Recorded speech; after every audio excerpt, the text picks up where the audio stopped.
Hello guys, in today's video I will be showing you how to fix 8 ball pool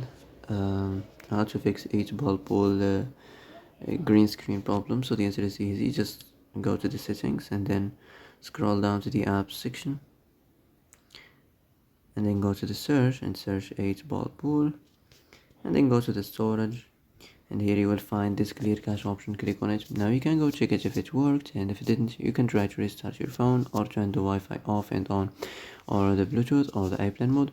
Also you can try to clear data, but be careful. If you clear data, all these applications data will be deleted. This includes all files, the settings, the accounts, the databases, etc.